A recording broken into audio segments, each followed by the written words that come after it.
안녕하십니까. VOA 모닝뉴스입니다. 첫 소식입니다. 미국의 전직 고위 관리들이 북한의 탄도미사일 위협을 경시하는 듯한 트럼프 대통령의 발언에 우려를 나타냈습니다. 북한이 77일 만에 또다시 발사한 미사일을 작은 것으로 평가하고 언짢지 않았다고 일축한 것은 미국의 신뢰성을 떨어뜨리고 동맹국에게 나쁜 신호를 준다는 지적입니다. 오택선 기자가 보도합니다. 토머스 컨트리맨 전 국무부 국제안보 비확산 담당 차관 대행은 VOA와의 전화통화에서 트럼프 행정부가 북한의 미사일 발사에 대해 과잉 대응해서도 안 되지만 말장난을 해선 안 된다며 미사일의 실체에 대해 솔직해지라고 지적했습니다. These are ballistic missiles, even if they are of a shorter range and a different type than previous missiles. They do represent a threat to the Republic of Korea. 이어 북한이 발사한 것은 분명히 미사일이라며 미국은 이를 발사체니 로켓이니 하며 빙빙 돌려 얘기하지 말아야 한다고 말했습니다. 로렌스 코브 전 국방부 차관보는 단거리인이 괜찮다는 식의 트럼프 대통령 발언에 매우 놀랐다며 전통적으로 북한과 매우 나쁜 관계를 갖고 있는 미국의 동맹국들이 영내에 있다는 사실에 트럼프 대통령도 우려해야 한다고 지적했습니다. And I think that that's sort of, naive statement to make that, well, we don't have to worry about it. They're not going to hit us. 트럼프 대통령은 아시아와 유럽의 동맹을 강력히 지지하지 않는다고 주장하며 그런 언행은 미국의 위상을 훼손시킨다는 비판도 나왔습니다. And I think his behavior and what he says is damaging to the American position in the world because he raises questions about the reliability of the United States as an ally. 세이모 전 조정관은 그러면서 미국 정부 내에서 트럼프 대통령의 이런 시각에 동의하는 사람은 거의 없다면서 미국의 군과 정보당국 또 국무부는 한국, 일본과의 안보 관계를 매우 강력히 지지하고 있다고 말했습니다. 반면 트럼프 행정부 출신인 세바스찬 고르카 전 백악관 국가안보회의 부부장관은 단거리 미사일 위협을 축소하는 듯한 트럼프 행정부의 이 같은 태도가 해당 미사일의 사정권에 포함된 한국, 일본 등 동맹국들에 나쁜 신호를 줄 것이라는 비판에 전혀 동의하지 않는다고 밝혔습니다. 고르카 전 부부장관은 이어 미국의 아시아 동맹국들과의 관계는 북한의 무력 시위로 위태로워지는 수준을 넘어 훨씬 돈독하다고 주장했습니다. VOA 뉴스 오택성입니다. 미 재무부가 압류한 미국 내 북한 금융 자산이 오토 원비어의 가족에 공개됩니다. 미국 법원이 이 같은 재무부의 요청을 허가했는데 현재 미 재무부는 7천만 달러를 봉쇄한 것으로 알려졌습니다. 이조은 기자가 보도합니다. 워싱턴 DC 연방법원은 26일 미 재무부 해외자산통제실이 원비어 측에 북한 자산 내용을 공개하겠다는 계획을 허가했습니다.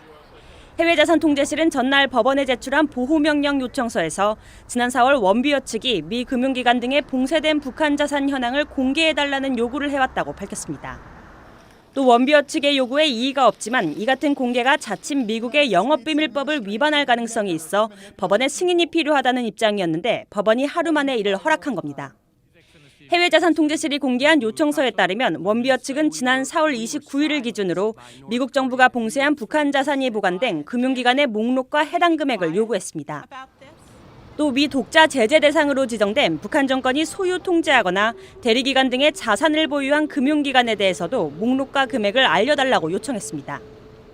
아울러 2008년 6월 26일 이후 해외자산통제실로부터 허가를 받아 대북제재 금지 품목 등을 거래한 사업체들의 이름 또한 요구 목록에 포함됐습니다. 따라서 이번 법원의 허가에 따라 원비어 측이 요구한 내용들이 대거 공개될 것으로 예상됩니다. 다만 법원은 원비어 가족의 변호인과 재판부 그리고 이번 사안의 관련인들에게만 해당 내용이 공개돼야 한다고 명시했습니다. 미국 정부는 지난해 미국 내 북한 자산 총 7,436만 달러를 봉쇄했다고 밝힌 바 있지만 이 자산이 어떤 형태로 존재하는지는 알려지지 않았습니다. 원비어 부모인 신디아 프레드 원비어 씨는 지난해 4월 아들인 오토 원비어가 북한의 고문으로 사망했다며 미 워싱턴 DC 연방법원에 소송을 제기해 같은 해 12월 5억 114만 달러의 승소 판결을 받았습니다. 또 뉴욕 남부 연방법원은 지난 19일 미 당국이 역류한 북한 선박 YG 어네스트호에 대한 검찰과 원비어 측의 매각 요청을 허가해 선박에 대한 원비어 측의 소유권을 사실상 인정했습니다. VOA 뉴스 이조은입니다. 한국의 전문가들은 북한이 미국과의 물밑 접촉에서 자신들의 요구가 받아들여지지 않는 데 대한 불만을 한국 정부에 풀고 있다고 말했습니다. 최근에 미사일 도발이 미한 훈련에 대한 내부 결속용이라는 분석도 나왔습니다. 서울에서 안소영 기자입니다. 조성렬 국가안보전략연구원 자문연구위원은 29일 BOA에 북한이 연일 대남 비난 공세를 이어가는 것은 당장 한국으로부터 얻을 수 있는 게 없다고 판단했기 때문이라고 말했습니다.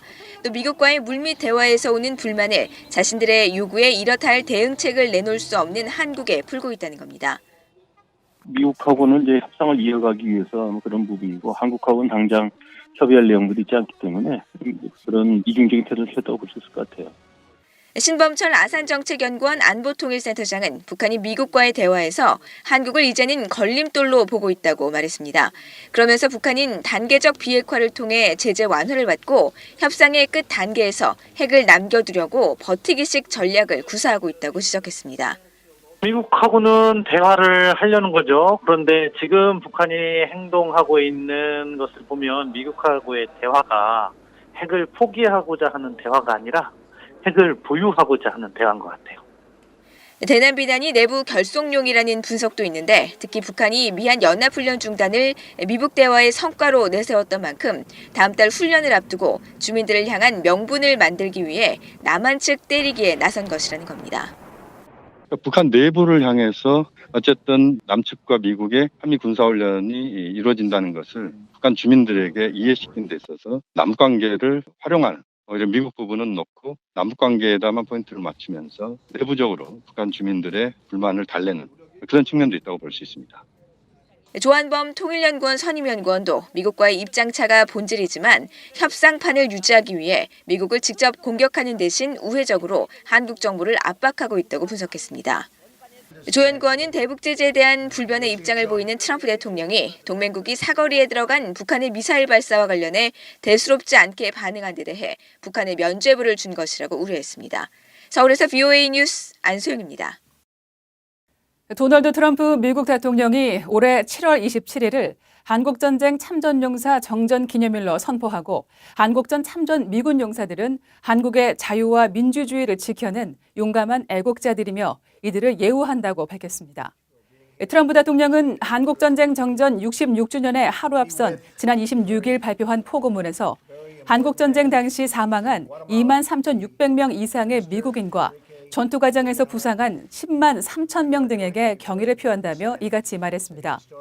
또 워싱턴 DC의 한국전 참전용사 기념비에 적힌 미국은 그들이 알지 못하는 나라와 만난 적이 없는 사람들을 지키기 위한 부름에 응한 아들과 딸들을 기린다는 문구를 언급하며 잊을 수 없을 만큼 아름다운 이 기념비는 우리가 소중하게 간직하고 있는 민주주의의 원칙을 지키고 보존하는 비용을 끊임없이 상기시켜준다고 덧붙였습니다. 마이크 폼페오 미 국무장관은 북한 문제와 관련해 창의적인 해법을 바란다면서도 현재 3차 미북 정상회담 계획은 없다고 밝혔습니다.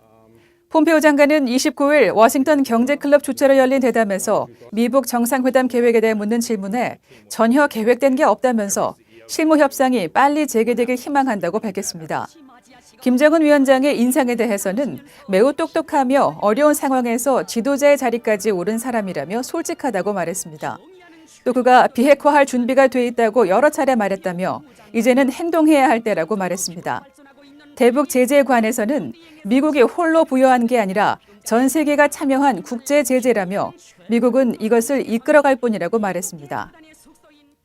도널드 트럼프 미국 대통령과 북한과 이란 문제 등으로 갈등을 빚었던 댄 코츠 국가정보국 DNI 국장이 곧 물러날 예정입니다. 트럼프 대통령은 28일 자신의 트위터에 텍사스 출신 존 래트클리프 하원 의원을 국가정보국장으로 지명하는 것을 발표하게 돼 기쁘다고 밝히며 댄 코츠 국장은 8월 15일자로 사임할 것이라고 전했습니다. 이날 발표에 앞서 뉴욕타임스는 코츠 국장이 지난주 트럼프 대통령과 마이크 펜스 부통령을 잇따라 만나 사임 의사를 밝혔다며 북한과 이란 문제를 포함한 핵심 현안에서 대통령과 이견을 보인 것을 사임 이유로 꼽았습니다.